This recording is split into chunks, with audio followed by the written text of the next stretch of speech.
उत्तर प्रदेश के क्रांतिकारियों का भारतीय स्वतंत्रता संघर्ष में योगदानों का मूल्यांकन कीजिए।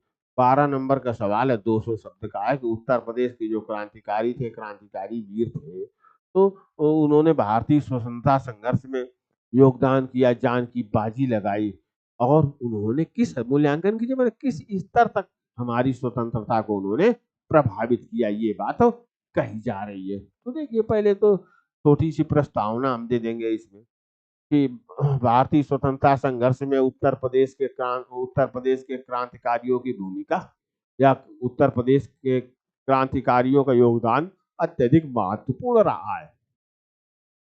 अब देखिए, एक चीज थोड़ा सा मैं हम ये दो लहरें आई है उत्तर प्रदेश के क्रांतिकारियों की भारतीय स्वतंत्रता संघर्ष में। एक लहर आई है प्रथम विश्व युद्ध के समय की, और दूसरी लहर आई है असहयोग आंदोलन के बाद की। जो प्रथम विश्व युद्ध के समय की लहर है, वो प्रथम भी 1914 के लगभग शुरू हुआ विश्व युद्ध, तो फिर 14-15 से फिर गदर आंदोलन। तो जो प्रथम लहर उत्तर प्रदेश में क्रांतिकारी आंदोलन की आई, उसका हेडक्वार्टर बनारस हुआ करता था, वाराणसी। उसके जो नेता थे वे रास बिहारी बोस थे, सची सचिंद्र चंद्र सान्याल थे, और गदर आंदोलन उस समय हुआ था तो उसके नेता अपने थे, किंतु अंग्रेजी सरकार इसका दमन करने में सफल है। उसके बाद क्या हुआ, गांधी जी ने चौरी चौरा की घटना के पश्चात असहयोग आंदोलन वापस ले लिया। इससे जो निम्न मध्यवर्गीय नौजवान थे उनमें व्यापक निराशा फैल गई, जिससे वे क्रांतिकारी सैन्यवाद की ओर आकर्षित होने लगे। तो यहाँ से दूसरी लहर शुरू होती है। तो देखिए, असहयोग आंदोलन के वापसी से निराश नौजवानों को क्रांतिकारी सैन्यवाद अपनी ओर आकर्षित करने लगा। अब अपने उनके संगठन बने, उन्होंने अपना ट्रेनिंग ली, योजना रणनीति बनाई। तो ये चीज है। 1925 में काकोरी ट्रेन डकैती की प्रसिद्ध घटना हुई। इसमें पंडित राम प्रसाद बिस्मिल, ये बौद्ध जो है बड़े शायर थे, तो मतलब इन्हें उपाधि मिली थी बिस्मिल की, और बाकी ये पंडित जी थे। पंडित राम प्रसाद बिस्मिल, अशफाक उल्ला खान व रोशन सिंह को फांसी की सजा दी गई। राम प्रसाद खत्री और मनमोहन नाथ गुप्त व अनेक अनेक जो क्रांतिकारी थे उनको कठोर कारावास की सजाएं दी गई।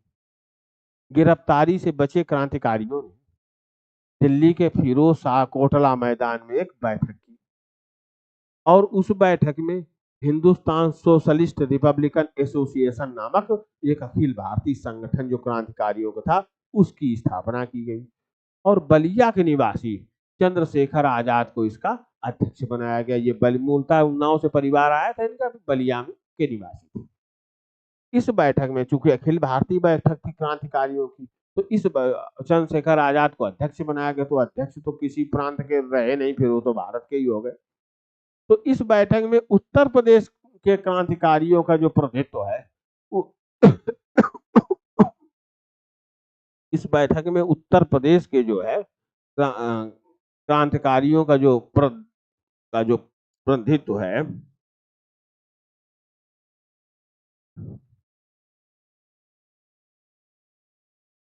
उत्तर प्रदेश के क्रांतिकारियों का जो प्रतिनिधित्व है वो वर्मा ने, जयदेव कपूर, सुरेंद्र पांडे आदि ने किया। एक और नाम है इसमें, विजय कुमार सिन्हा, वो यहाँ पर छूट गया। तो विजय कुमार सिन्हा 4 लोग थे जिन्होंने उत्तर प्रदेश का प्रतिनिधित्व इस फिरोज शाह कोटला मैदान की बैठक में किया था। इसका जो मुख्यालय था हिंदुस्तान सोशलिस्ट रिपब्लिकन एसोसिएशन का, वो आगरा बनाया गया। अब देखिए, इसकी गतिविधियां इस संगठन की शुरू हो गई। 19 दिसंबर 1928 को लाला लाजपत राय पर हुई क्रूरता का बदला लेने के लिए भगत सिंह ने जेपी सैंडर्स की हत्या कर दी। इस हत्या में भगत सिंह का साथ चंद्रशेखर आजाद और राजगुरु ने भी दिया। 8 अप्रैल 1929 को भगत सिंह और बटुकेश्वर दत्त ने सेंट्रल असेंबली में बम फेंका, पर्चे फेंके और जानबूझकर गिरफ्तारियां दी। ये बहुत बड़ी घटना।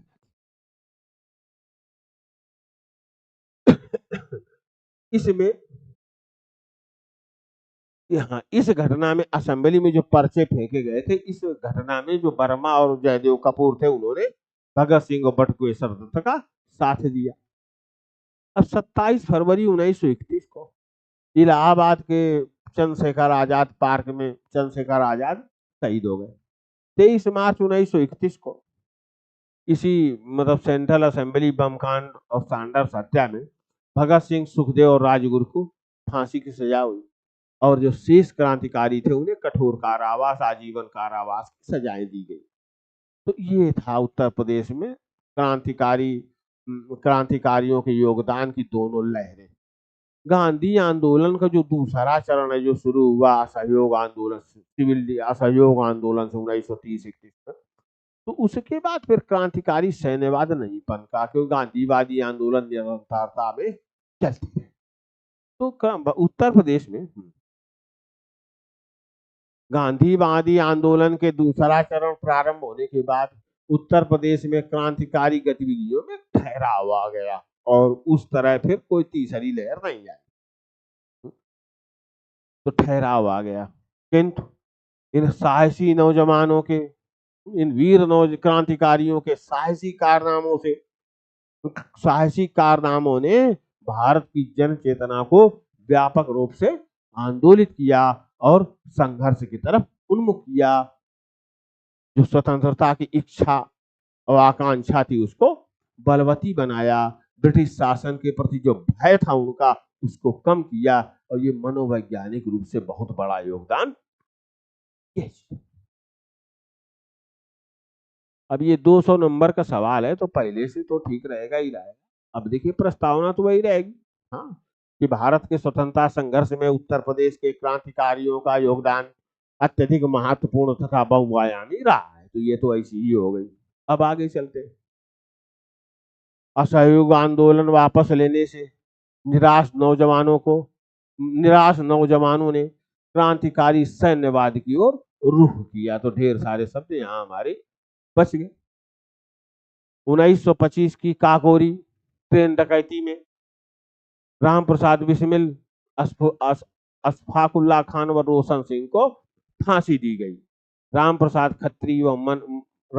खत्री, मनमथनाथ गुप्त व अनेक अन्य को कठोर कारावास की सजाएं। नेक्स्ट।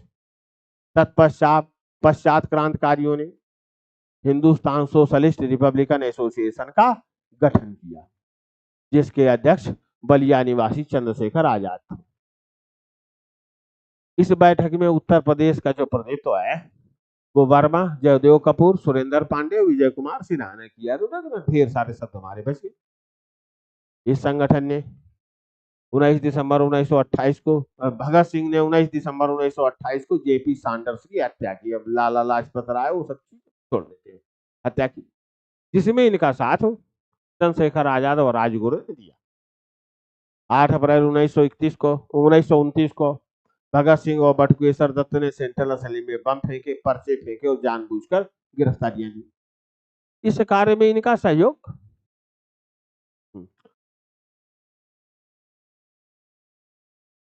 भगत सिंह इस कार्य में इनका जो सहयोग है वर्मा और जयदेव कपूर ने किया। 27 फरवरी 1931 को चंद्रशेखर आजाद प्रयागराज में शहीद हो गए।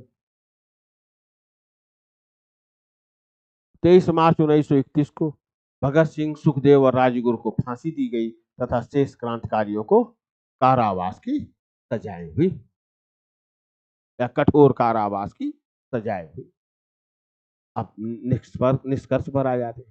इस प्रकार क्रांतिकारी इस प्रकार वास्तव में गांधीवादी आंदोलन के दूसरे चरण के प्रारंभ के साथ ही क्रांतिकारी गतिविधियों में ठहराव आ गया, किंतु इन वीर क्रांतिकारियों के साहसिक कारनामों ने जन चेतना को व्यापक रूप से आंदोलित तो कर दिया था। इस तरह से हमारा सवाल कंक्लूड हो जाएगा। अब लगभग 200 शब्द ही है। ठीक है।